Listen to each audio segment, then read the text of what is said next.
Bienvenidos, este es el programa A Fondo, aquí por UTV, les saluda Mercy Berríos. Este día hablando sobre la política cultural en Honduras. Precisamente me encuentro en la Galería Nacional de Arte, que también es el Paraninfo Universitario y precisamente una gran casa de la cultura que se construyó en el año de 1654 y alrededor de los años 1800 se hizo una modificación agregándoles un segundo piso para que en 1847 se convirtiera en la Universidad Nacional Autónoma de Honduras. Este día las invitadas, la doctora Anarela Vélez Osejo, historiadora, también da la cátedra de Historia de Honduras e Historia de la Mujer. Bienvenida.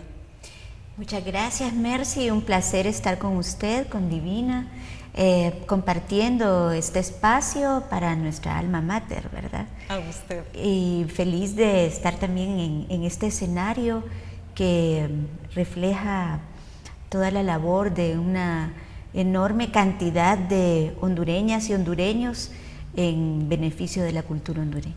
A usted, muchas gracias por acompañarnos. También está con nosotros la doctora Divina Alvarenga, que también es periodista y estudió además ciencias políticas, también da la cátedra en la Autónoma de, si me ayuda, de ciencias políticas. Bienvenida.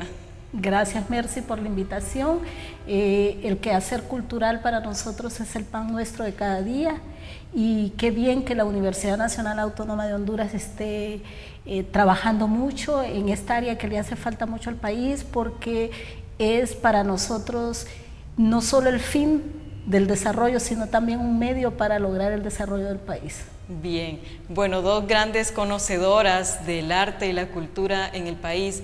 Primero quiero preguntarles si en realidad existe quizá una política cultural que esté activa, ¿verdad? Y que no solo esté en papel. Sí.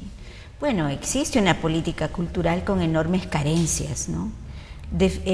Hay algunos, digamos, parámetros establecidos por este gobierno a fin de continuar las labores de administraciones anteriores, pero como le digo, con enormes carencias. Creo que a lo largo de la historia republicana de nuestro país, a excepción de los gobiernos, diría yo, de Marco Aurelio Soto y también del doctor Reina y de Manuel Zelaya, las asignaciones presupuestarias a la cultura han sido siempre las menores, ¿no?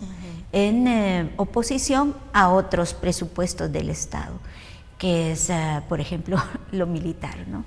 Que hoy hay un eslogan por ahí corriendo que dice que entre más lees, menos balas tiras. Claro. Entonces yo creo que sí hay que cuestionar lo que se hace en materia cultural porque no se avisora la trascendencia de la cultura. Como decía mi compañera Divina Alvarenga, entre más invertimos en cultura, más estamos apostándole al desarrollo. Esta no es una idea mía, ¿verdad?, sino que es el producto de mi conocimiento de lo que se hacen en otras naciones en materia cultural. Por ejemplo, Francia, que desde la Revolución de 1789, con los escritos de gente como Jean-Jacques Rousseau o Voltaire o el mismo Montesquieu, ¿verdad?, consideraron que la cultura era fundamental, el conocimiento histórico, literario, artístico, para el crecimiento de la nación. Y en ese país, en la actualidad, a pesar de los problemas que se viven en Europa y en Francia en particular, sigue siendo el presupuesto para cultura el presupuesto más importante del gobierno, del Estado. Y tienen además una política de expansión cultural, ¿verdad?, que ellos llaman el Ministerio de la Francofonía, que está fuera de toda la misma Francia. Pero penosamente en nuestro país, donde hace falta combatir muchos vacíos en esta materia, nuestros gobernantes reflejan una ceguera total respecto a este tema. No hay interés real para digamos, promover el conocimiento de nuestra producción artística, de nuestro pasado artístico o de nuestra propia historia. Bueno, para muestra un botón, ¿verdad? Esta galería en la cual estamos conversando hoy ha estado a punto de ser cerrada porque desde el Congreso no se asignaba los recursos necesarios para poder pagarle a los empleados, no digamos otro tipo de necesidades que tiene una galería como esta, ¿verdad? Una galería como esta tiene que tener una serie de proyectos a lo largo del año, que sea abrir nuevas colecciones, ¿verdad? O invitar colecciones de las galerías semejantes de otros países, de la región y de Latinoamérica y del mundo, ¿por qué no, verdad? Entonces yo pienso que sí hace falta que esta política cultural que se practica en la actualidad sea revisada desde sus raíces, porque no está satisfaciendo las exigencias de la época contemporánea. Y estamos hablando de las galerías, pero podemos hablar de otros aspectos de la cultura de los jóvenes en la actualidad, por ejemplo, ¿no? O la cultura de otras minorías como la de las mujeres o la de las etnias, están completamente en el olvido, ¿no? Hay prácticamente una visión bastante estereotipada y descalificadora de lo que es la actividad cultural de los jóvenes. Se piensa que no tiene calidad y que por lo tanto no hay que ofrecerle espacios ni incentivarla. Lo mismo con el tema de la producción cultural de las etnias y de las mujeres. No hay una política que contribuya a que las mujeres o desde las culturas originarias de nuestro país se pueda producir arte, cultura en general, ¿verdad? Con calidad y con la tranquilidad que se merecen los artistas o los creadores de cualquier tipo de expresión cultural. Una política cultural siempre existe, independientemente que esté o no esté en un documento. La política cultural son todas las acciones que hacen tanto los gobiernos locales como los gobiernos nacionales, como las agencias culturales, como nosotros los hacedores de la cultura. Lo que pasa es que el país no ha visto la cultura como eje central del desarrollo, y nosotros sabemos que en este momento la cultura es lo más importante que tiene el territorio nacional y que tiene el país para poderse desarrollar. No hay otra forma de desarrollo que pueda tener el país, ni el sector industrial, porque si nosotros desarrollamos la industria ligada a la industria internacional, no podemos competir con los niveles de productividad que tienen las empresas extranjeras en otros países, las capacidades productivas por las tecnologías. Pero si nosotros competimos con productos nuestros, con productos autóctonos, con productos culturales nacionales, no hay forma que nos roben esa riqueza que tenemos los hondureños y las hondureñas. También es importante decir que la industria turística no es una industria en esencia.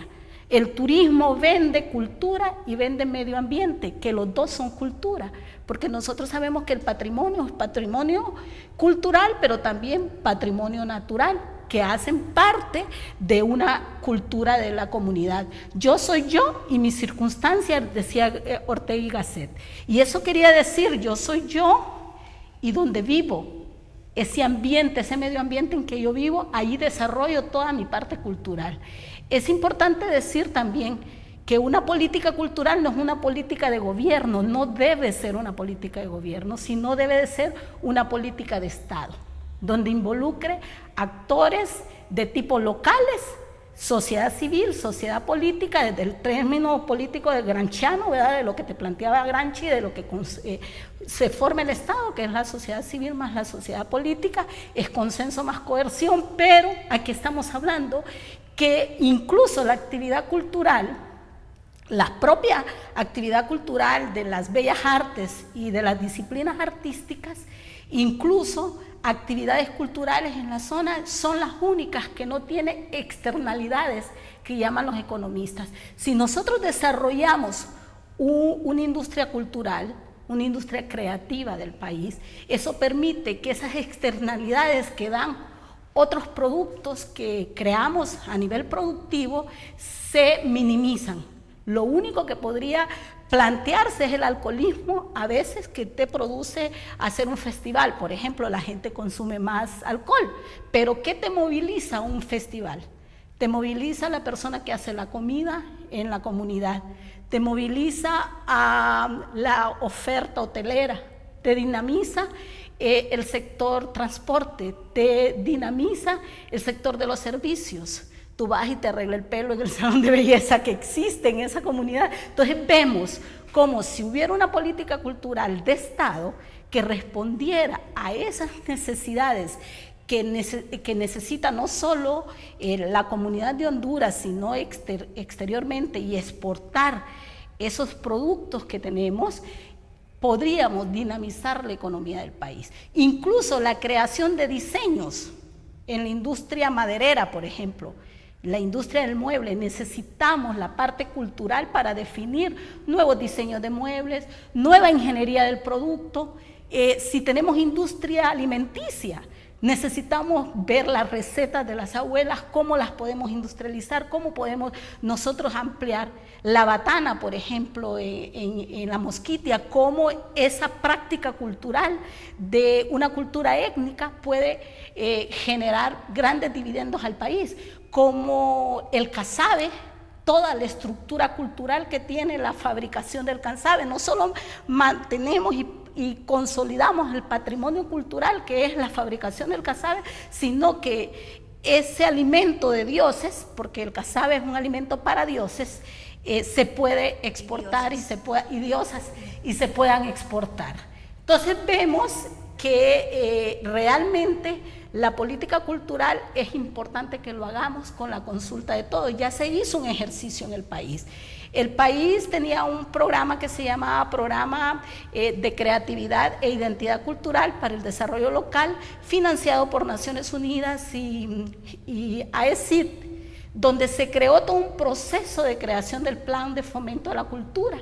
Es un plan de fomento que yo facilité todo el proceso con más de 50 municipios del país, 55 municipios del país, en 9 regiones culturales del país. Se creó eso en base a consulta, a conversas, a discusiones, y se elaboró un plan nacional de fomento del 2012 al 2022, con una parada en el 2021 de cara al bicentenario, porque nosotros en el 2021 estamos cumpliendo un bicentenario que necesitamos encontrar al país o darle a las nuevas generaciones un país mucho más rico, mucho más dinámico, mucho más democrático y mucho más cohesionado socialmente.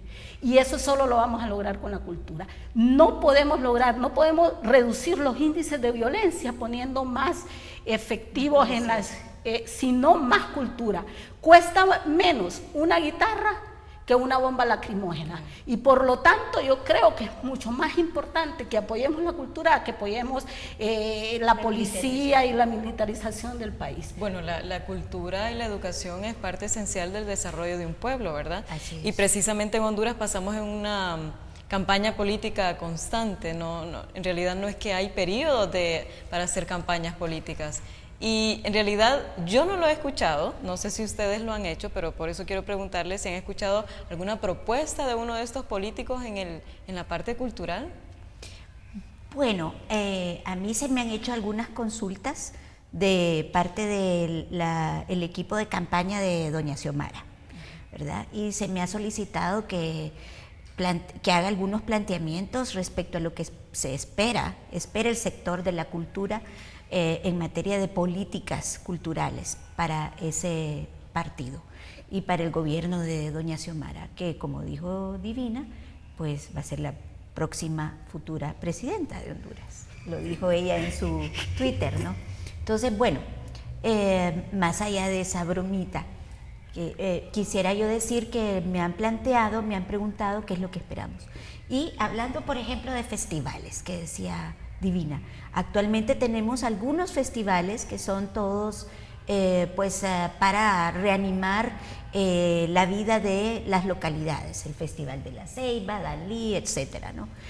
Todos los países centroamericanos tienen festivales de literatura, de poesía. El único que no tiene un festival de poesía es Honduras, en Centroamérica, no digamos comparándolo con otros países. Casa del Poeta, por ejemplo. Y ni Casa del Poeta, por ejemplo. O de la Poeta. O de la Poeta, en nuestro caso. Entonces ocurre que hay una serie de temas respecto a la producción cultural de nuestro país completamente invisibilizada e ignorada por este gobierno, porque si hay aquí alguna actividad artística importante, esa es la de la producción poética, pero se la desconoce completamente.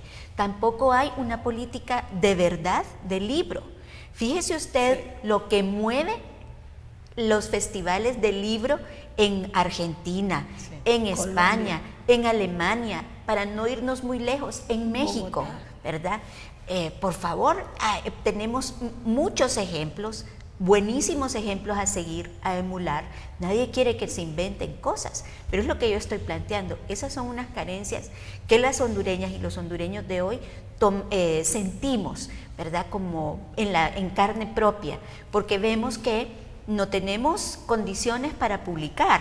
Divina tiene una serie de libros escritos que no los ha podido publicar porque no hay una institución que contribuya a que se publiquen, ya no digamos en papel, ni siquiera en el espacio virtual, que es mucho más económico. No hay una propuesta de parte del Ministerio de Cultura al respecto. Y por supuesto no hay iniciativas para lograr que un festival de poesía, no se imagina usted, para no irse muy lejos, en Granada, en Nicaragua, la cantidad de gente que mueve ese festival de poesía. El de Medellín es impresionante. Y entonces eso es para esos países, no solamente le da un estatuto a nivel internacional como un país donde hay gente que piensa, que crea, que produce, sino que además mueve cantidad de recursos. ¿Quién se viene de Colombia sin haber comprado libros o sin haber comprado artesanía o sin haber simple y sencillamente ingerido y degustado la producción culinaria de cada uno de estos países?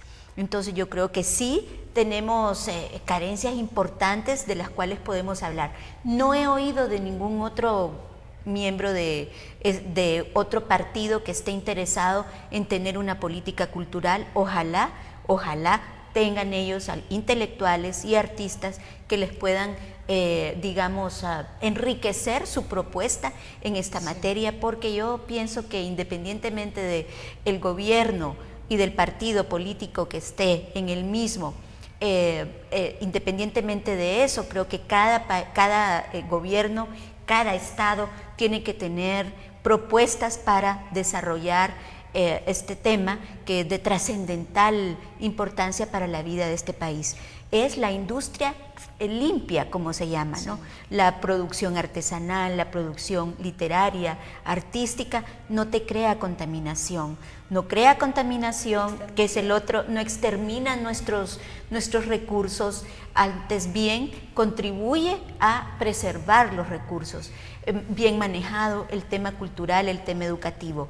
Entonces yo apuesto porque cada gobierno y cada estado esté más interesado en abordar con mayor seriedad y con valores propios de nuestro tiempo el tema de la inversión en la cultura. Es bien importante lo que plantea Narela, y quiero extender un poco con tu pregunta en cuanto a cómo ligamos la educación y la cultura. Yo soy producto de todo un trabajo cultural en Tela, ¿verdad? Yo soy de un barrio marginal, quedé huérfana de papá y mamá jovencita, de 10 años, pero tuve acceso a educación musical. Eso permitió que yo me insertara en un ambiente propicio para aprender, para el aprendizaje. Tenía libros, tenía música, eso permitió que yo sea lo que soy ahora. ¿Por qué? Porque solo eso nos hace libres. Solo el conocimiento, solo la cultura es lo que nos permite innovar y cambiar. La pobreza, atender la pobreza solo se puede a través de la cultura y la educación. Otra de las cosas es que las escuelas y los colegios deberían de tener formación complementaria, artística y cultural. No solo en la parte de las disciplinas artísticas, teatro, música, danza, sino que también en revitalizar las prácticas o los patrimonios intangibles que tiene la comunidad. Esto quiere decir el huancasco, todas estas prácticas en la punta, todas estas prácticas que nuestros grupos originarios, nuestros pueblos originarios han venido haciendo. Entonces es fundamental que la educación rescate todo su trabajo cultural y articular la cultura con la educación. Es claro, la cultura está por encima de la educación. Si un pueblo no tiene cultura, que no es cierto, todos los pueblos tienen cultura, lo que hay que hacer es revitalizar esa cultura. Nadie va a ir a rescatarle la cultura a los lencas, a los incas, a los mayas, a los pech, de ningún pueblo del mundo. Nadie le va a ir a rescatar porque nadie conoce más que ellos mismos su cultura porque ellos lo viven. Pero hay que revitalizarla, hay que darle ese valor escénico que tiene, hay que darle ese valor cultural que tiene y también ese valor económico que tiene. Y es allí que es importante saber que la industria del libro, por ejemplo, genera en algunos países como en Bogotá, en Colombia, grandes ingresos al país. Y por lo tanto, también sería muy bueno. Lo que pasa es que acá se cree que el desarrollo solo está centrado en la maquila, sin ninguna creatividad. Con explotación. Claro, y nosotros sabemos que está ligado a la cultura, incluso para la producción de alimentos es cultural, para mejorar las prácticas productivas tiene que ser cultural. Y la parte cultural en los proyectos de desarrollo es fundamental. Si no hay el enfoque cultural en los proyectos de desarrollo, el país no se va a desarrollar. Por eso es que cada día se vienen millones y millones de dólares al país en donación, y tú ves qué hizo el proyecto. No es sostenible. ¿Por qué no fue sostenible? Porque no tuvo un enfoque cultural, porque dejamos la cultura como, no es ir a tocar música, es leer poesía, es hacer eso. No, es mucho más que eso. Sí. Es mucho más que eso, y es allí donde es tan importante que el país invierta en la cultura, como decía. Invertir, este plan que te digo, nosotros hablábamos de 10 millones de dólares anuales para crear en los 298 municipios los 5 elementos básicos que debe tener una comunidad para poder generar todo un ambiente cultural, que es una casa de la cultura, una escuela de arte, un plan cultural, un presupuesto local para cultura y un comité cultural, más una unidad municipal cultural. Esos son los 5 componentes básicos que dijeron la gente que era importante para poder empezar a dinamizar la cultura, no solo en el ámbito de Tegucigalpa y San Pedro Sula o La Ceiba, sino que también en todos los municipios del país. Y cada municipio, por ejemplo, en la Campa Lempira, la gente trabaja mucho la cuestión cultural religiosa. Cada quien tiene su ventaja comparativa o su esencia competitiva con relación a otros pueblos. Y también nosotros identificamos la cadena de valor que se da en cada una de esas unidades culturales en cada municipio. Pero además de eso, cómo en cada municipio, qué patrimonios tenían. Y patrimonios tangibles tenían de 7, o sea, tenemos una riqueza patrimonial, un promedio de 5, 7 entre tangibles e intangibles. Eso hay que articularlo y hay que empezar a invertir para dinamizar la economía del país. La economía del país no se va a dinamizar trayendo maquilas o explotando a la gente para que sean maquiladores. Nosotros no vamos a competir a nivel industrial de las grandes industrias porque eso rápidamente va cambiando la tecnología. Vamos a competir con cultura, Con eso vamos a competir. Bien, continuaremos con el tema dentro de un minuto porque vamos a una pausa. Esto es A Fondo. Ya regresamos.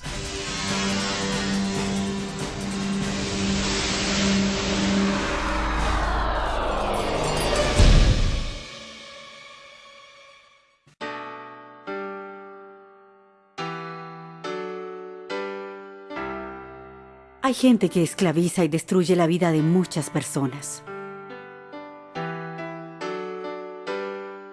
Son redes que las sacan de sus pueblos y sus barrios con promesas de una vida mejor. Promesas que nunca se cumplen y que se vuelven pesadillas.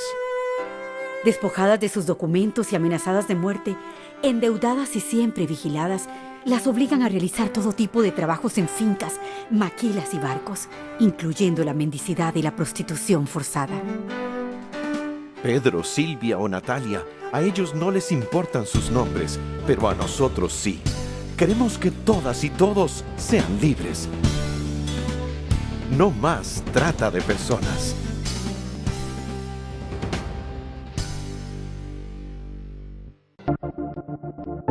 Mi ciudad, llena de colores y contrastes, tantas decisiones, tanta diversidad,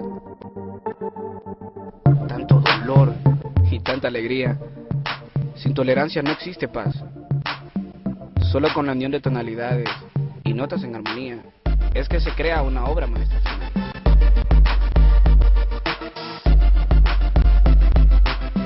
Vos decidís tolerar más la diferencia.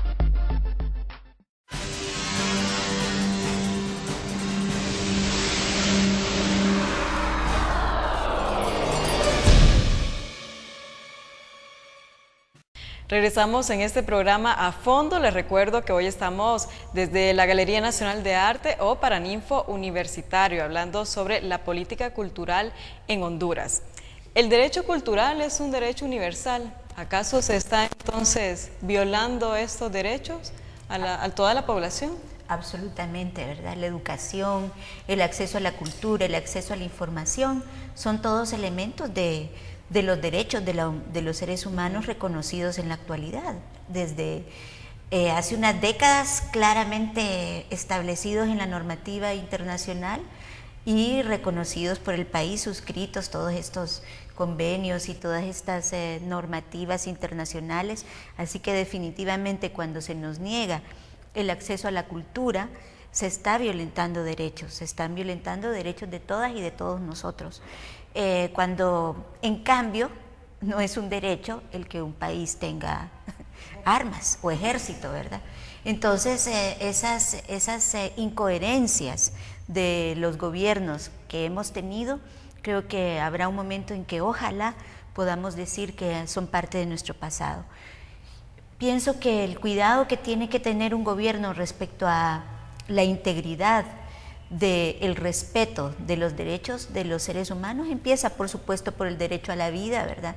Que no, ese es un derecho fundamentalísimo, el de la libertad de expresión, pero el derecho a la cultura, el derecho a que nosotras tengamos condiciones para poder crear, para poder aprender. Ese es un derecho que se violenta aquí cada día. Cuando no se asignan los recursos necesarios, básicos, ¿verdad? Para que haya flujo de la información cultural, se está violentando los derechos de las niñas, de los niños, de las adolescentes, ¿verdad? Que son, digamos, el futuro de este país. ¿Qué pasa? ¿Por qué nuestras niñas no conocen el arte de nuestras pintoras, ¿verdad? ¿Por qué no se sabe quién es Orly, por ejemplo? ¿Por qué no se sabe quién es Melissa Rivera? ¿Por qué no se conoce la obra de Clementina Suárez, de Ángela Valle? ¿Por qué no se ha leído como se debería haber leído concienzudamente a Lucila Gamero? Hablando solo de mujeres, no porque quiere excluir a los hombres, sino que porque de los hombres se habla demasiado, o se ha venido hablando mayoritariamente de ellos. Entonces, pues eso es una violación al derecho de nosotras. Eso en relación a la circulación de la información, pero cuando hablamos, por ejemplo, del derecho de las etnias a producir lo propio, ¿qué es lo que está pasando con las lencas? que no tienen los recursos necesarios para producir su artesanía, ¿verdad? Que no tienen condiciones para continuar desarrollando su creatividad, haciendo nuevas ofertas en materia artesanal.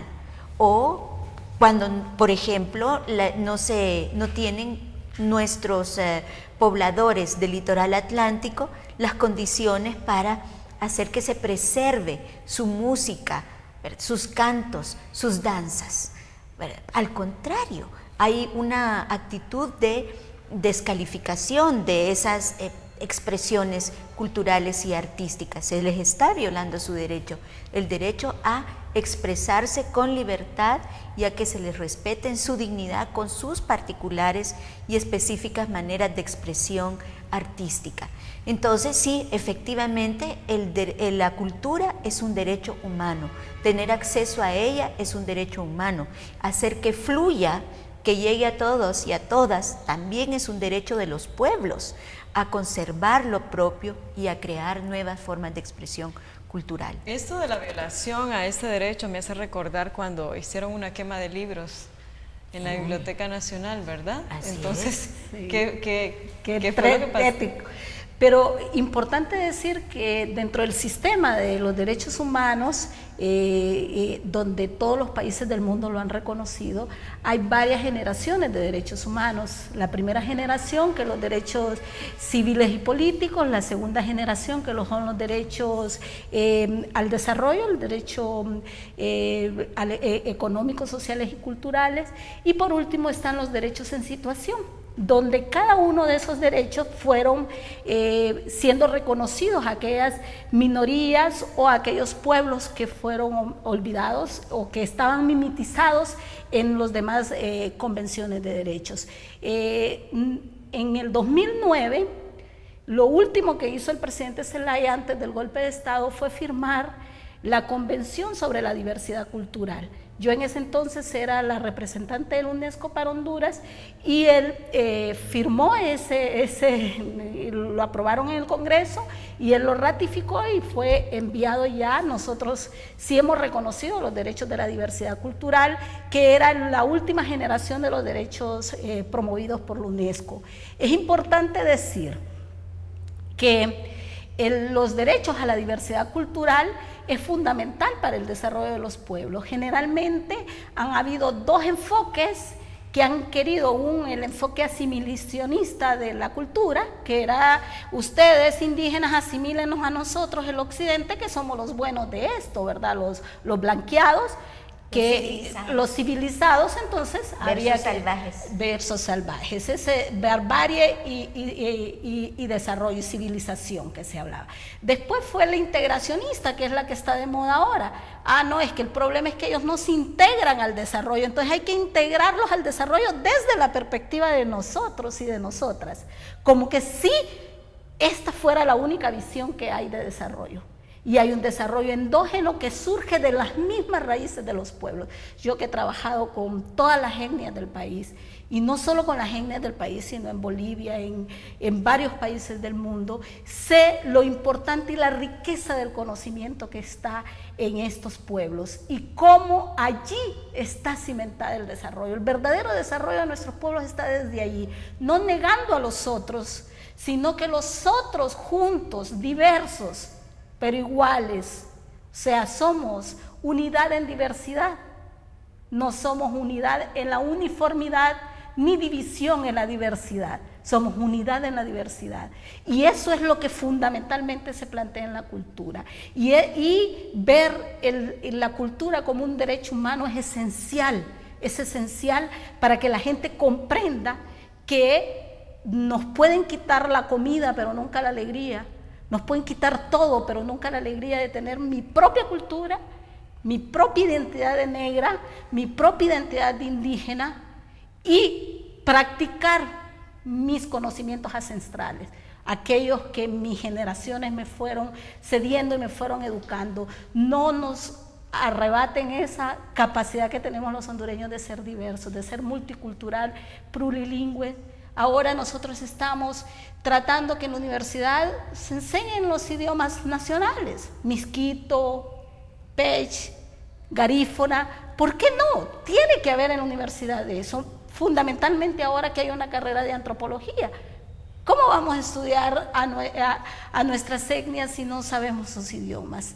Y si estudiamos otros idiomas, generalmente tenemos que empezar a valorar lo nuestro y a valorar lo que somos, lo que realmente somos. Solo reconociéndonos a nosotros mismos podemos enfrentar la vida con fortaleza y con viveza y con capacidad de desarrollarnos. Bueno, la Universidad Nacional ahora está impartiendo la cátedra de Tahuaca y el objetivo es que una lengua indígena de la elección del estudiante sea ahora obligatoria.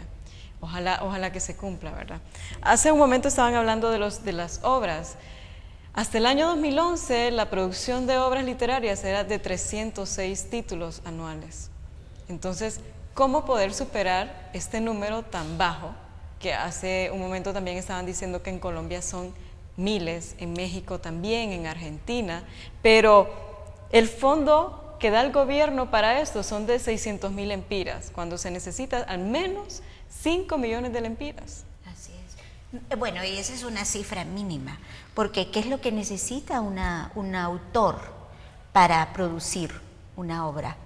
Bueno, depende, ¿verdad? Si se trata de una obra científica, pues instituciones de carácter, con ese carácter tendrán que dar años sabáticos, promover el tiempo de ese investigador para que pueda producir conocimiento que se traduzca, que se transforme en una obra, ¿verdad? Concreta.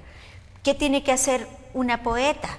Pues tener una habitación propia, como decía Virginia Woolf, un espacio, y 500 libras, decía Virginia Woolf, al año, ¿verdad? En su época, pues tener lo necesario para poder resolver sus necesidades materiales. Pero cuando ella habla de una habitación propia, ¿qué necesita un artista? Necesita tener el ambiente necesario para poder producir. Sí, eso significa una tranquilidad en el hogar, que no hayan niños que te que te espanten la inspiración, como decía una poeta, ¿no? Gritándote porque tienes resuelto ese tema de la familia, ¿verdad? Que no tengas un marido celoso de tu poesía, ¿verdad? Que si hablas del amor es que estás hablando de un amante, que tengas todo ese espacio y ese ambiente necesario para producir obra, y luego que hayan instituciones con la posibilidad material de poder también volverlo en algo concreto. Para poder acrecentar este número de obras producidas, se necesita también, lo que decíamos antes, una industria del libro. No tenemos eso, ha desaparecido al creído. Al contrario, yo he estado viendo en este momento que estoy haciendo una pequeña investigación sobre el pensamiento de la época moderna aquí. He visto la cantidad de publicaciones que habían en 1972, que es una de las pocas cosas que se le puede agradecer a López Arellano, diría yo, ¿verdad? Que hicieron un rescate de la obra de José Cecilio del Valle y la publicaron. Ya no las encuentras, esas obras, digamos, ya no tiene acceso la gente a esas obras porque no están en circulación.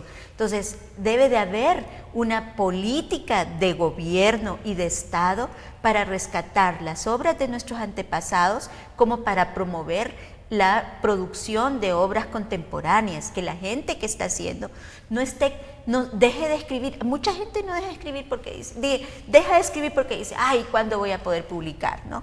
Y luego vienen otros que son absolutos, y otras, sobre todo otras que vienen y dicen, ah, no, pero esos son escritores de internet, y no se ponen en la piel de aquel que no tiene condiciones para poder crear y producir un libro, para sufragarse los gastos de un libro, los costos de una publicación en físico, ¿no?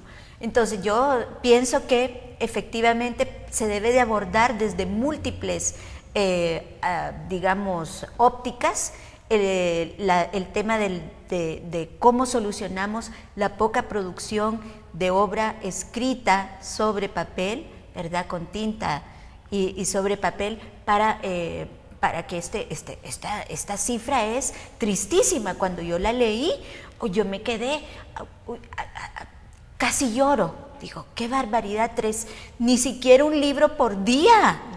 Ni siquiera un libro por día se imprime en este país. Yo sueño con que la editorial universitaria pueda retomar la fuerza que tuvo en otros años, ¿verdad? En otra época, por ejemplo, la época de Víctor Mesa, la época de doña Leti de Oyuela, en donde se publicaron cantidades de cosas de autores del pasado como de autores del momento. Por ejemplo, la gran antología que se hizo de los escritos sobre la vida y la obra de Clementina Suárez, eso es de esa época, de la época en que estuvo doña Leti de Oyuela en extensión universitaria. Entonces son años que recordamos con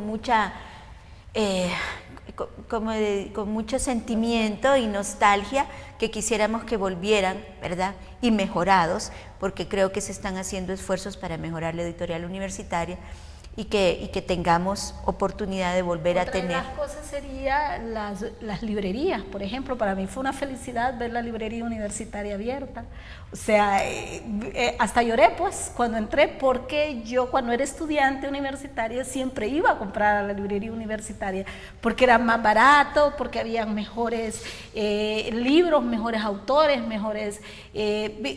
porque en las librerías comerciales hay algunos autores que son malditos y que no los venden en las librerías comerciales, en algunas librerías. Entonces vos no encontrás esos autores que demandás y que querés releer porque tu colección está antigua y que ya no te afecta tu garganta, entonces necesitas renovar tu biblioteca. Y para mí fue una alegría ver librería universitaria abierta. Otra de las cosas es cómo podemos articular, y yo se lo solicité incluso al director de la librería, la posibilidad que fuéramos nosotras, las de la Asociación de Escritoras de Honduras, Anarela y yo somos parte de esa asociación, a hacer una lectura de poemas allí y a presentar nuestra colección, la colección de escritos de mujeres escritoras. Nosotras, la asociación tiene una cosa muy interesante, que es no solo somos literatura, también somos escritoras científicas que escriben libros técnicos o libros científicos. Queremos agrupar a todas las mujeres que escriben en este país.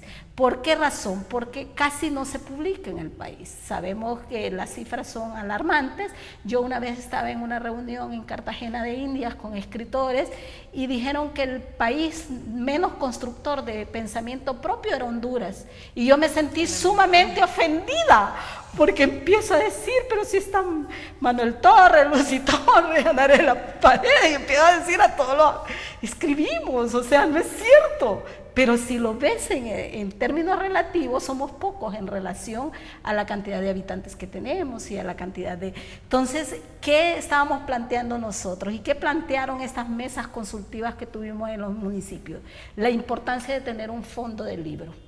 Un fondo que permita no solo comprar libros para darlos a las comunidades, sino que a la vez que tengamos posibilidades que estas comunidades también produzcan sus propios libros y que no solo sea una invasión del urbano a lo rural, sino que de lo rural salga para lo urbano, articulados. Nosotros pudimos hacer unas experiencias muy buenas, por ejemplo, cuando el poeta Sosa estaba vivo, comunicábamos a los niños escritores de Yamaranguila, por ejemplo, por medio del internet, con el poeta Sosa conversando sobre poesía.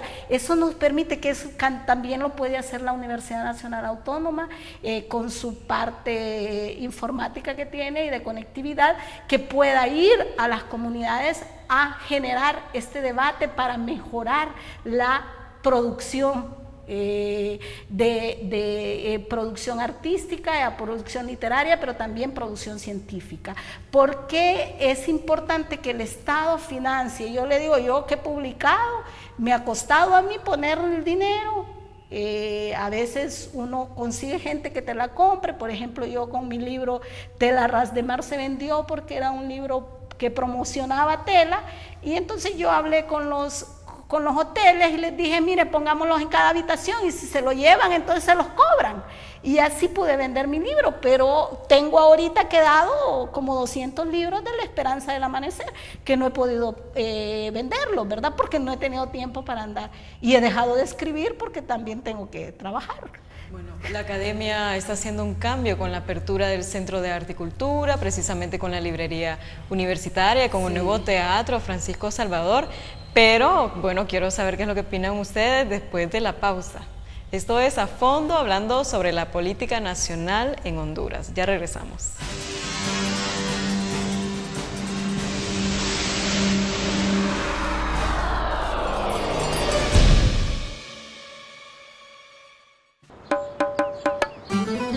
Mira qué lindo que suena, qué bueno mi canto, mi ritmo, mi baile pa' ti.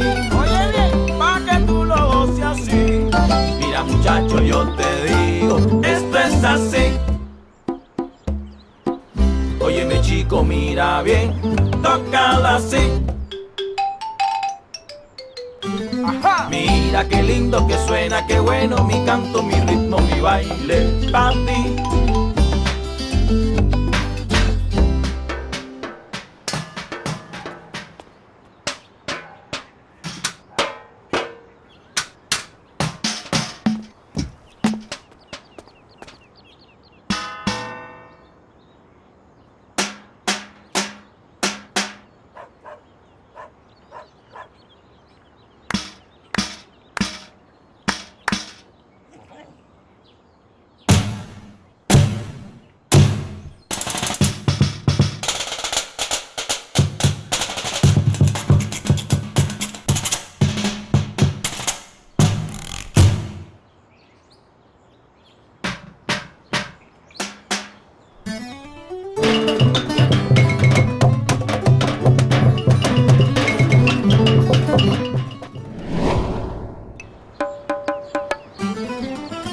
Qué lindo que suena, qué bueno mi canto, mi ritmo, mi baile pa' ti.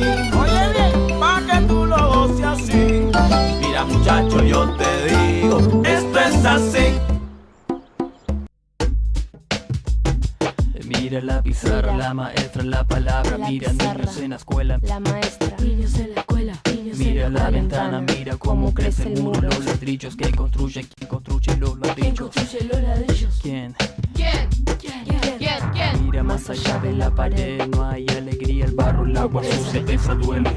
Siente como duele, es cuando pesa el barro, el agua sucia, el trabajo mal, el agua sucia, mal, lejos, mal. cerca, lejos. Siente como duele. Lejos, cerca, lejos. Mira, escucha, suena la campana, la alegría, el juego, se oyen risas, cantos, fuego, cerca, lejos, cerca. Cantos, juegos. Cambia la mirada, no dejes de ver, de sentir a dónde va, a dónde va. Tu mirada más allá del muro, a dónde va. El futuro, a dónde va. Deja que tu mirada descubra. Mira al otro lado. Mira al otro. Mira al otro. Mira al otro. Mira a los dos lados. Juegos, oyen risas, cantos, fuegos, cerca, lejos, cerca. Cantos, juegos. Cambia la mirada, no dejes de ver, de sentir a dónde va, a dónde va. Tu mirada más allá del muro, a dónde va.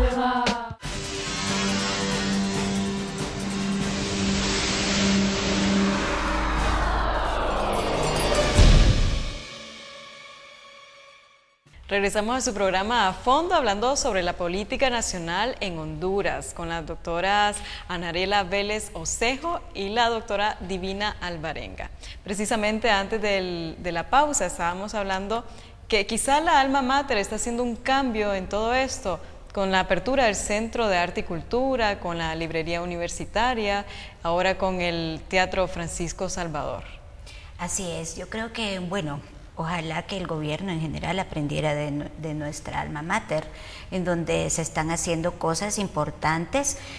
Alrededor de esto está, por ejemplo, un tema fundamental, que es el rescate de edificios históricos, con el tema del CAC, del Centro de Arte y Cultura de la Universidad Nacional Autónoma de Honduras, que se hizo una obra magnífica al rescatar ese edificio que tiene valor no solamente como edificio en sí, sino de carácter histórico y por las consecuencias sociales que tiene para el entorno.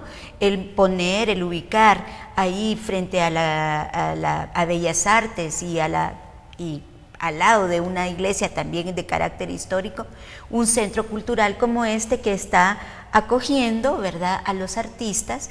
Se han hecho cantidad de presentaciones, se han hecho debates, se han hecho también talleres de música. Me parece fascinante que esté asociado al CAC Jubal Valerio, por ejemplo, para mencionar a uno, ¿no? Y bueno, qué decir del Teatro Francisco Salvador, un honor, un homenaje para Francisco Salvador, que dedicó toda su vida al servicio de nuestra sociedad a través del teatro, que no solamente dirigió obras, que también las actuó, sino que también investigó sobre la historia de nuestro propio teatro y él publicó junto con Alma Caballero una de las más importantes, y creo yo que todavía solamente se ha hecho una actualización del trabajo de ellos, de investigación sobre la historia de nuestro teatro, rescatando nuestras raíces culturales desde la época precolombina con el Popol Vuh y el Chilambalam hasta la década de los 70 aproximadamente. Entonces me parece muy lindo y ejemplificador que la universidad haya creado un teatro en honor de Francisco Salvador, que dicho sea de paso lo conocí y era una persona bellísima, cultísima y con una voz maravillosa, ¿verdad?, y teatral, que era un gusto solamente escucharlo, dijera lo que dijera, aunque fuera, bueno. Y por supuesto la librería que tiene el nombre del padre José Trinidad Reyes, ¿verdad?, a quien le debemos la creación de la primera universidad que se llamó la Sociedad del Genio Emprendedor y del Buen Gusto, que me encanta ese nombre, ¿verdad? Y que se merece que no lo olvidemos jamás, porque además me encanta algo de él, que él usó el nombre en sus obras de Sofía Sayers, que es un nombre al revés, ¿verdad? Y Sofía, el amor a la filosofía, pero que no tuvo ningún empacho en adoptar el nombre de una mujer, lo cual habla mucho de lo que era su actitud frente a la mujer y la importancia de educar a la mujer. Él creía en eso. Sumando a sus palabras, hace 2 semanas le preguntaron a la rectora Julieta Castellanos qué va a pasar con la Galería Nacional de Arte, y ella tuvo una respuesta simple: tendrá larga vida. Entonces es algo que se suma también a lo que se está haciendo por la cultura y el arte en el país. Hay una situación, doctora Alvarenga, que se ha visto desde hace ya años en las escuelas, y es que al menos yo recibí la clase de biblioteca, recibí la clase de literatura, recibí la clase de música, de artes plásticas, de actividades prácticas, pero ahora esas clases ya no existen. Entonces es algo que viene desde la escuela. Ya le están violando el derecho a la cultura que estábamos hablando hace unos minutos. Lo que pasa es que el neoliberalismo como ideología económica se ha planteado que solo aquello que técnicamente es útil para generar riqueza, dinero, para lograr las máximas ganancias, es lo único que necesita el ser humano. Y en la reunión del consenso de Washington, un consenso sin América Latina, pero con todos los países desarrollados, decidieron que nosotros íbamos a ser proveedores, como fuimos, de materia prima, de mano de obra barata. Y eso significa que a nosotras y a nosotros tienen que educarnos para que vayamos a trabajar a las maquilas, ya sean como ingenieros, o sea, y si somos doctores, pues vamos a hacer únicamente especializarnos en una parte del proceso de la salud de enfermedad. Ese gran problema y esa concepción que además rescató las enseñanzas de Taylor en cuanto a la producción, que los de arriba piensan y los de abajo ejecutan, o que el pensar y el hacer se dividen, entonces nos permiten a nosotros y a nosotras tener acceso a una cultura. ¿Por qué? Porque eso no genera dinero. Y si no genera dinero, no tiene valor. Pero nos hemos dado cuenta ahora que no es tan cierto, que la realidad es que la creatividad y la capacidad de crear del ser humano pasa fundamentalmente por la cultura.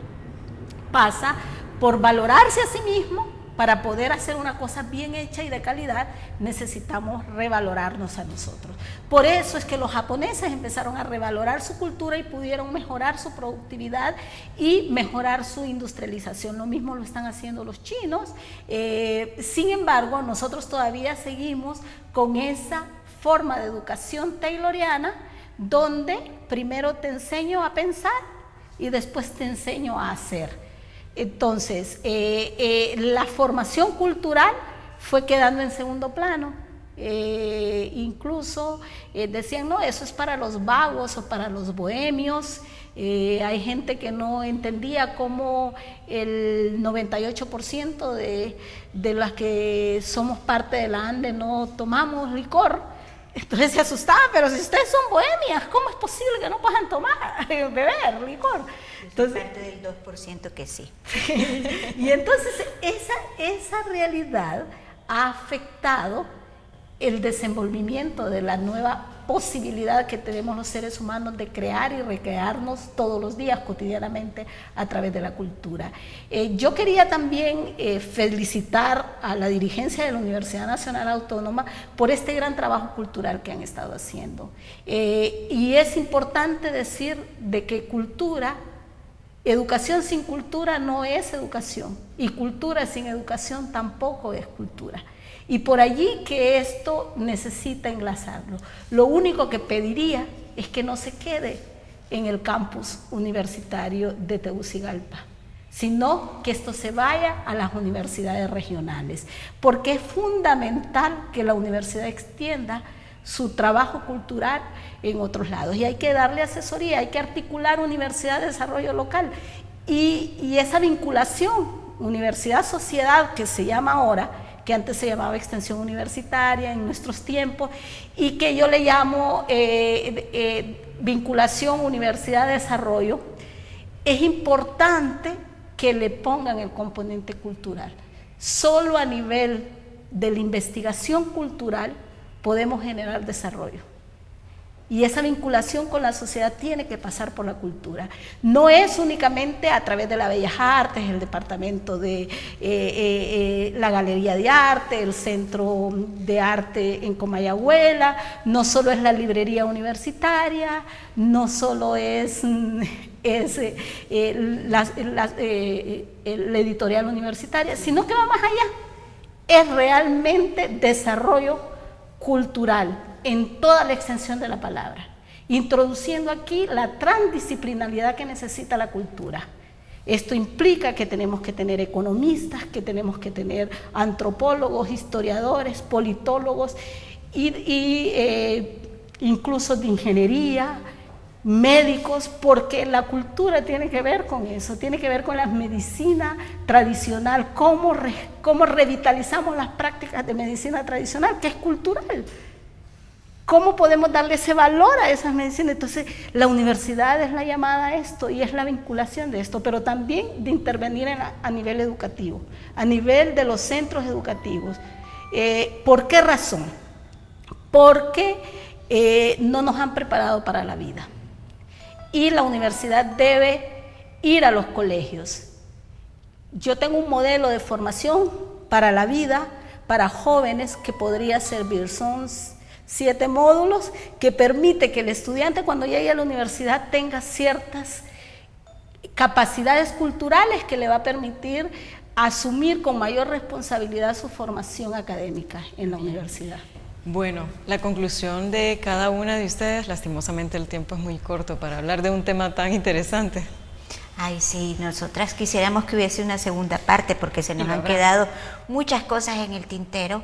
Bueno, pues lamentar que los gobiernos no se consideren con la seriedad que se debe el tema de la cultura, ¿verdad? Como uno de los factores que contribuye al crecimiento de nuestro país.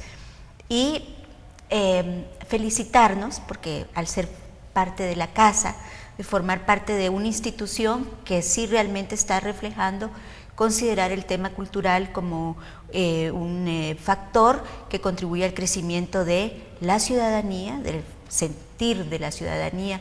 Sin duda alguna, el fortalecimiento de la identidad pasa por el conocimiento de lo que hemos hecho, de lo que hacemos y de lo que podemos sentirnos orgullosos, y qué mejor, ¿verdad?, que conservar la Galería Nacional de Arte, crear un centro cultural como el que tenemos denominado CAC-UNA en Comayagüela, o otros elementos que está rescatando nuestra universidad. La cultura es el medio y es el fin del desarrollo, pero además de ser el medio y el fin del desarrollo, es lo que nos permite tener nuestra identidad como hondureños y cómo nos insertamos en el conjunto de naciones, cómo nos globalizamos, cómo nos insertamos a través de reconocernos a nosotros mismos. Que la cultura es el pan nuestro de cada día, tal como inicié, quiero terminar con esa frase, pero además es lo que nos permite la cohesión social, nos permite la inclusión, pero además de eso es un derecho humano. Y como derecho humano debemos garantizar que toda aquella persona tenga acceso, disfrute y pueda desarrollar todas sus potencialidades culturales. Y allí que el reto es de toda la sociedad, con un gobierno que realmente desea hacer cambios en el país y cambios que perduren para toda la vida. Y uno de eso es fundamentalmente crear capacidades, actitudes y conocimientos ligados a nuestra propia cultura. Gracias por acompañarnos.